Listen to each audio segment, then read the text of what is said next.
बोलिए विष्णु भगवान लक्ष्मी माता की जय। श्री कृष्ण भगवान राधिका मैया की जय। आज मैं कार्तिक मास महात्म में अध्याय 11 का गुणगान करती हूँ। अगर आपको अच्छा लगे तो लाइक शेयर सब्सक्राइब जरूर कीजिएगा। एक समय जब समुद्र का पुत्र जालंधर अपनी स्त्री वृंदा के सहित असुरों से सम्मानित हो सभा में बैठा था, सभी गुरु शुक्राचार्य वहां पहुंचे, जिनके तेज से सब दिशाएं प्रकाशित हो गई। तब गुरुजी को आता देखकर असुरों सहित सागर पुत्र ने उठकर बड़े आदर से उन्हें प्रणाम किया। तेजस्वी गुरुजी ने सबको आशीर्वाद दिया, फिर उनको एक दिव्य आसन पर बैठाकर सब दैत्य की यथा स्थान पर बैठ गए और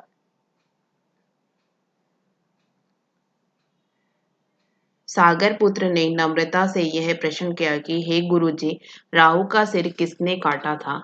आप हमें यह बतलाइए। इस पर श्री शुक्राचार्य जी ने विरोचन पुत्र हिरण्यकश्यप और उनके धर्मात्मा पुत्र का परिचय देकर देवताओं और असुरों द्वारा समुद्र मंथन की संक्षेप में सब कथा कहकर यह बतलाया कि जब समुद्र से अमृत निकला तो उसे देवरूप बनाकर राहु भी पीने बैठ गया। इस पर इंद्र के पक्षपाती भगवान विष्णु ने राहु का सिर काट डाला। यह सुनने के साथ ही जलंधर के नेत्र लाल हो गए। उसने बड़ा क्रोध किया। फिर उसने धस्मर नामक दूत को बुलाकर गुरु का कहा हुआ सब वृतांत सुनाया और आज्ञा दी कि तुम शीघ्र ही इंद्रपुरी में जाकर इंद्र को मेरी शरण में लाओ। धस्मर जालंधर का बड़ा निपुण दूत था। वह शीघ्र ही इंद्र की सुधर्मा नामक सभा में जा पहुंचा और उसने जालंधर के शब्दों में कहा, हे देवता धम, तुमने समुद्र को क्यों मथा और मेरे पिता के सब रत्नों को क्यों ले लिया है? ऐसा कहके तुमने अच्छा नहीं किया। यदि तुम अपना भला चाहता है तो उन सब रत्नों सहित देवताओं के साथ मेरे शरण आ, अन्यथा हे सुराधा, मैं सत्य कहता हूं कि तेरा राज्य ध्वंस कर दूंगा।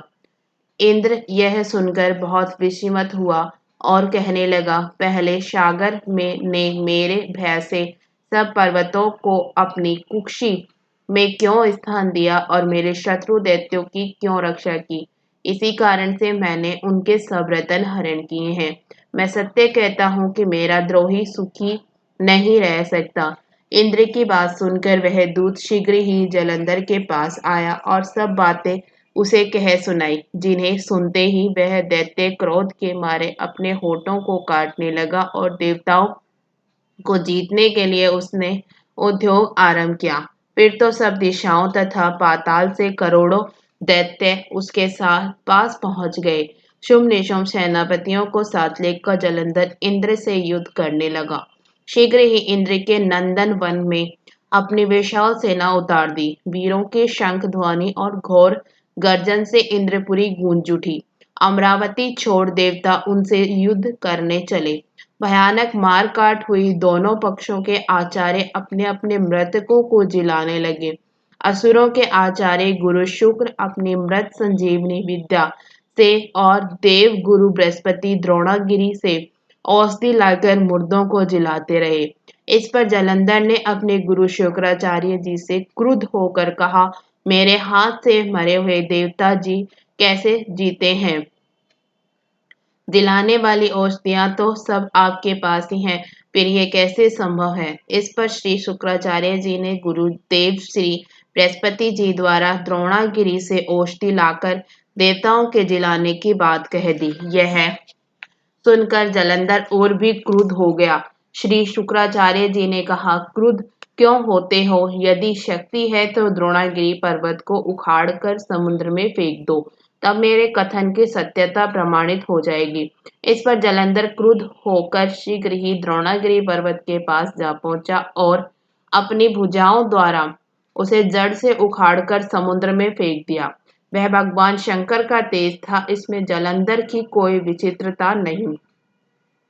पश्चात यह सागर पुत्र युद्ध भूमि में आकर बड़े वेग से देवताओं का संहार करने लगा। जब गुरु बृहस्पति औषधि लेने के लिए द्रोणगिरी पर्वत पर पहुंचे तो द्रोणगिरी की जगह वहां पर उन्हें सूना मैदान मिला। तब वह भयभीत होकर देवताओं के पास आए और कहा कि युद्ध बंद कर दो, तुम लोग अब जालंधर को नहीं जीत सकोगे। पहले इंद्र ने जो भगवान शंकर का अपमान किया था, यह उसी का फल है। यह सुनकर देवता युद्ध की आशा त्याग अत्यंत ही व्याकुल हो इधर-उधर भाग निकले। सिंधु सुत निर्भय होकर अमरावती में प्रविष्ट हो गया। इंद्र आदि सब देवताओं ने गुफाओं में शरण ली। इसके साथ ही 11वां अध्याय समाप्त हुआ।